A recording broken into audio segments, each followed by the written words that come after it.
My cousin demanded I sign over my beach house to fund her dream wedding. When I refused, she smashed her engagement ring and screamed, "You ruined my life." Her fiancé threatened to sue me for emotional damages. As they stormed off, I said, "You might want to check the deed first." I never thought owning a beach house would lead to such family drama. Nestled on the serene shores of Cape Cod, my modest two-bedroom cottage had always been my sanctuary, a place to escape, listen to the waves, and find peace. I had invested years of hard work and savings into making it my own, and it held a special place in my heart. Enter my cousin, Sophia. We grew up together, though we were never particularly close. Sophia had always been the type to dream big, sometimes unrealistically so. When she got engaged to her fiancé, Mark, she envisioned a lavish wedding that would be the talk of the town. However, with limited funds, her dream seemed out of reach. One afternoon, as the sun cast golden hues over the Cape, Sophia called me. Her voice was filled with excitement as she shared her vision of a beachfront wedding. She gushed about how picturesque and intimate it would be, with the ocean as their backdrop and the gentle sea breeze accompanying their vows. I listened, genuinely happy for her, until she dropped the bombshell. "Would you be willing to let us use your beach house for the wedding?" she asked, her tone hopeful. I paused, taken aback. Hosting a wedding was no small favor. It would mean opening up my personal space to a large group, with all the preparations, decorations, and inevitable wear and tear that came with such events. Still, wanting to support her, I considered the idea. "Sophia," I began, choosing my words carefully, "I understand how special this day is for you. Hosting the wedding at my beach house is a big ask. Can we discuss the details first?" She agreed, and we planned to meet over coffee the next day. At the cafe, Sophia arrived with a binder brimming with wedding plans. She had everything mapped out, from the guest list to the seating arrangements. As she flipped through the pages, I noticed the guest count, over 100 people. "Sophia, my beach house is quite small. Accommodating over 100 guests would be challenging," I pointed out. She waved her hand dismissively. "Oh, we'll make it work. We can set up tents on the lawn and maybe even extend onto the beach." I felt a knot tighten in my stomach. The logistics of hosting such a large event were daunting, not to mention the potential damage to the property and the environmental concerns of using the beach. "Sophia, I have to be honest. I'm not comfortable hosting such a large event at my home. It's more than just space, it's about preserving the integrity of the property and the surrounding environment." Her face fell, and for a moment, there was silence between us.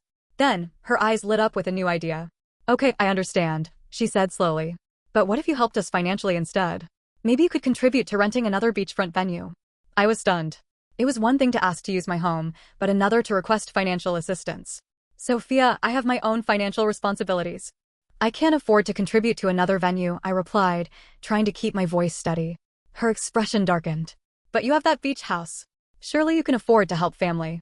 I took a deep breath, feeling the weight of the conversation pressing down on me. Owning the beach house doesn't mean I have disposable income. I've worked hard to maintain it, and it's where a significant portion of my savings go. Tears welled up in her eyes, and she clenched her fists. In a sudden, shocking move, she removed her engagement ring and slammed it onto the table. "You've ruined my life," she screamed, causing heads to turn in the cafe. "I can't have the wedding I've dreamed of because of you." I was speechless. Before I could respond, Mark entered the cafe, having arrived to pick her up. Noticing her distress, he approached us. "What's going on?" he demanded. Through sobs, Sophia explained the situation. Mark turned to me, his face flushed with anger. "You'll be hearing from our lawyer," he spat. "We'll sue you for emotional damages." As they stormed out, leaving the engagement ring glinting on the table, I called after them, "You might want to check the deed first." The aftermath was a whirlwind. Family members took sides, some accusing me of being selfish, others supporting my decision. Legal threats never materialized, but the rift in the family remained. Sophia and Mark eventually held a smaller wedding elsewhere, but our relationship was never the same. Reflecting on the ordeal, I realized the importance of setting boundaries, even with family. While it's natural to want to support loved ones, it's equally crucial to protect one's own well-being and personal space. 2 weeks passed. I thought the worst of it was over. Sophia and Mark had gone radio silent. No angry texts. No calls. No weird family group chats blowing up. Just silence. Honestly, I was relieved. But that peace didn't last. One morning, I pulled into the driveway of the beach house after being away for a few days. Right away, something felt off. My neighbor, an older guy named Pete who lives a few houses down, was standing outside his porch with his arms crossed. He watched me pull in like he had something to say. I stepped out and gave him a nod. "Morning. You had visitors while you were gone," he said, not smiling. I froze. What kind of visitors? He pointed toward my yard. Couple in a white SUV. They had folding chairs, cameras, a measuring wheel. Looked like they were taking photos of your property. Even walked around back. I almost called the cops. My stomach dropped. I thanked him and made a beeline to check the house. No signs of forced entry. Doors locked. But the side gate latch was off. They'd been inside the yard. Taking photos? Measuring? I didn't want to believe it, but something told me it was Sophia and Mark. This wasn't just about a wedding anymore. Something deeper was brewing. Later that night, I got a message from a blocked number. No greeting, just, you should be ashamed. You turned your back on your own blood. That beach house was meant for the family. You don't deserve it. There were no names, but I knew who sent it. The words felt like acid. And then I remembered something Sophia once said, months before all this drama started. If anything ever happened to you, I'd want that beach house to stay in the family. It's wasted on someone like you. At the time I laughed it off. Now, it sounded like a threat. I pulled up the deed just to reassure myself. My name. No shared ownership. No trusts. Just me. But then I remembered, when I bought the house, I had let my uncle, Sophia's dad, help with the inspection since he was a retired contractor. I hadn't thought about it, but what if they were trying to build some kind of false narrative? A week later, I found out from my mom, who hears every family rumor like a town crier, that Sophia and Mark were claiming I promised them the beach house as a wedding gift. That I had verbally agreed, and was now going back on my word. My jaw hit the floor.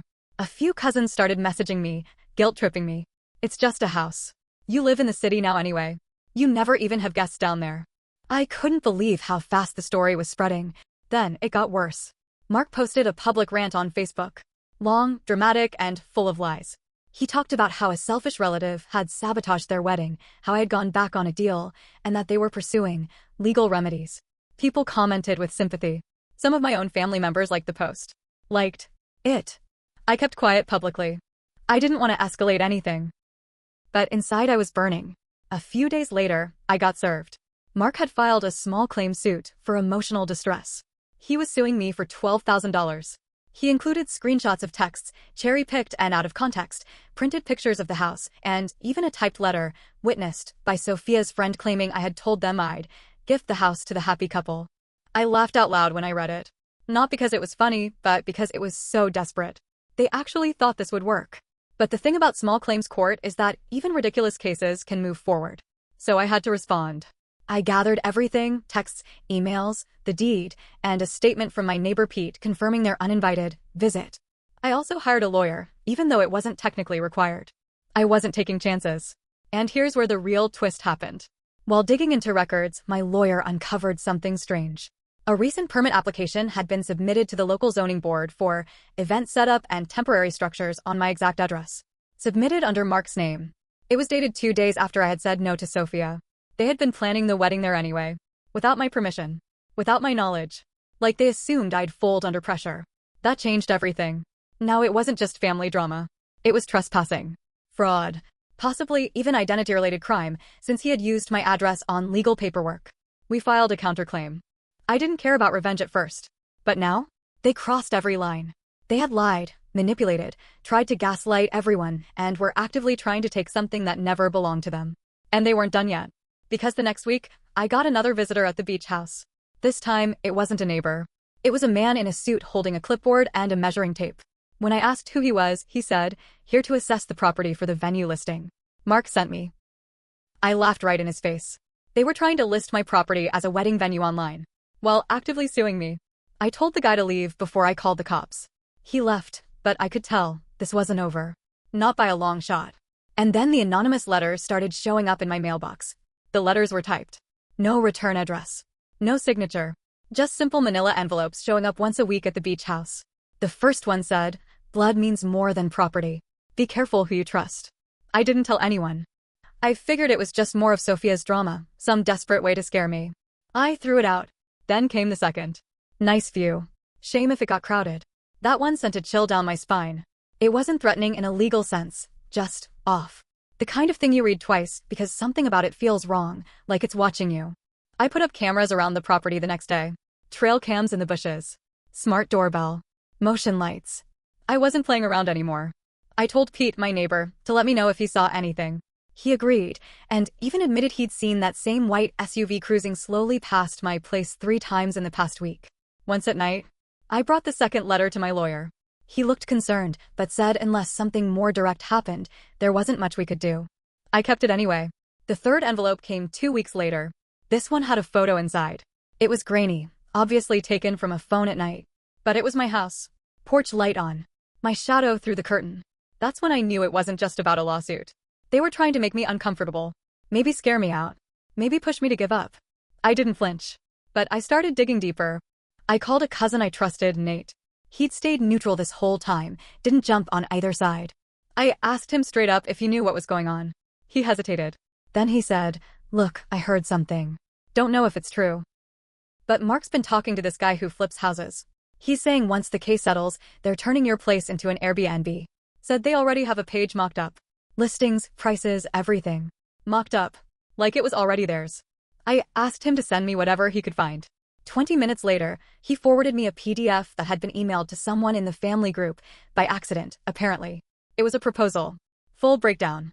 Renovation ideas. Interior shots they must have taken when they visited, without my permission. Photos of my living room, my kitchen, my bathroom. They were planning to turn my home into a business. And here's the kicker. Mark had used my exact floor plan, but with the title S&M Coastal Retreat. I showed the whole thing to my lawyer. He was stunned. Said we might have a case for attempted fraud, maybe even some kind of intellectual property misuse since they were marketing my private property as a business venture without consent. We added it to the countersuit. A few days later, the fourth envelope arrived. This time, it had a USB drive inside. I didn't plug it into my computer, too risky. I took it straight to my lawyer. He had a tech guy scan it. It contained a video. It was security footage, blurry, but enough to see faces. From someone's phone. It showed Sophia walking around the beach house yard with a guy holding a clipboard. She was pointing, laughing, clearly giving some kind of tour. At one point she says, "I don't care what he says. He won't risk splitting the family. He'll fold." And then Mark appears and says, "If not, we drag him in court until he does. Either way, we win." I was speechless. That video was the last piece I needed. Not just evidence of trespassing, but proof of intent. They were orchestrating the whole thing, and the only reason they hadn't succeeded was because I refused to back down. That same week, the beach house got egged. For cartons all over the porch and windows. Pete saw it. Said it was a woman and a man in hoodies. Couldn't see their faces. They drove off fast in, you guessed it, a white SUV. I reported it. The cops took a report but couldn't do much. Still, it was on record now. And just when I thought it couldn't get messier, someone filed a complaint with the city zoning board, claiming I was running an unlicensed event venue and creating disturbances in a residential area. They were trying to get the city involved. Maybe even get my permits revoked. I had to attend a hearing to prove that I wasn't hosting events, that my property was residential only. It was humiliating, but necessary. I brought photos, receipts, anything to show the place was still mine and still private. The board cleared me, thankfully. But now I knew this wasn't just about money or a wedding anymore. This was personal. They wanted the house. They wanted to destroy me to get it. And then came the biggest twist of all. During all this chaos, I got a call from a woman named Cora. Said she was a paralegal working for another firm, one that was currently representing Mark in a different legal matter. She didn't have to call me. But she did. Off the record. She said, "I just thought you should know, your cousin's fiancé has a history of pulling this kind of thing. He got sued 2 years ago for defrauding his landlord. Claimed damages, emotional distress, dragged it out, then walked away when they settled." My blood went cold. This was a pattern. A setup. He'd done it before. Maybe Sophia knew, maybe she didn't. But now I had something stronger than proof I had motive. A known scammer using family connections to get what he wanted. They didn't care about love or weddings. They wanted real estate, and now they had a judge date. 1 week from today. It's not over yet, but it's getting close. The day of the court hearing was gray and cold. I stood outside the courthouse, staring at the building like it was some kind of beast. My lawyer, Jenna, was next to me, flipping through her notes with calm efficiency. I wasn't calm. I hadn't been calm in weeks. Inside, the courtroom was small, no bigger than a classroom. Mark and Sophia sat across from me, dressed like they were going to brunch, all smiles and fake calm. Mark looked smug. Sophia wouldn't even meet my eyes. The judge walked in, called the case, and we started. Mark went first. He spun his tale, smooth and dramatic. Said I promised the beach house. Said they planned their lives around it. Said I was unstable, that I'd gone back on my word, that I'd caused emotional distress and ruined their reputation. He even brought out their engagement photos and showed them as if that proved anything. Then it was our turn. Jenna laid everything out. The fake venue permit. The trespassing photos. The mocked-up Airbnb listing. The anonymous letters. The USB video. The history of Mark's past legal case. Each piece was like a hammer hitting their entire story. When Jenna played the video from the USB, where Sophia said I'd fold and Mark said, either way, we win, you could feel the whole room shift. The judge stared at them for a long time. And then she asked if they had anything to say in response. Sophia cracked. Tears welled up. She stood up suddenly, eyes darting around the room like she was trying to find a way out. Then she snapped. This wasn't supposed to go this far. Mark looked at her like she'd just set the courtroom on fire. What are you doing? He hissed. But she kept going. He promised me he'd take care of everything, she said, pointing at Mark. He told me we deserved that house. That it was practically his already. I didn't know he filed fake permits. I didn't know about the letters. Mark's face turned red. Shut up, Sophia. She turned to me. I just wanted one good thing in my life. I thought you didn't care about the house. Her voice cracked. I didn't mean for it to turn into this. There it was. The meltdown. The unraveling of months of lies and manipulation in front of everyone. The judge called a recess. People filed out, whispering. I sat in silence while Sophia sobbed quietly across the room. Mark stormed out. In the hallway, Nate showed up. I didn't expect him to be there. He walked up and said, I came because I wanted to see how far this would go. I didn't think it'd get this ugly. He shook his head. You were right to fight back. Later, the judge dismissed their case and granted my counterclaim for legal costs and damages. It wasn't about the money. It was the principle. They tried to ruin my life and steal what I built. They failed. Outside, as everyone filtered out, Sophia approached me. Her makeup was smeared, and she looked exhausted. I'm sorry, she whispered. I nodded. Not because I forgave her, but because I wanted to move on. You didn't just try to take the house, Sophia. You tried to take peace from me. She nodded slowly, then walked away. Mark didn't even look back. He got into the white SUV and drove off without her. That night, I sat on the porch of the beach house, a hot mug of coffee in my hands, watching the waves. Pete walked over, like he always did. Heard it's over, he said. It is. He nodded. Good. You fought like hell for this place. Not many people would. We sat in silence a while. Later, when I was alone, I looked at the house, at the wood I'd painted myself, the furniture I'd restored, the memories I'd built, not just physical, but emotional ones. I thought about what it meant to hold on to something that matters, even when people try to rip it from you. Family doesn't give you the right to manipulate. Blood doesn't mean blind loyalty. I learned that the hard way. I don't know what will happen with Sophia. I don't expect a reconciliation. And I don't want one with Mark. But I'm keeping the house. And I'm keeping my peace. For the first time in months, I slept without locking the bedroom door twice. I'm not sure if I feel triumphant or just tired. Maybe both. Maybe that's what survival feels like. But one thing I know for sure, no one's taking what's mine again. Not like that. Not ever.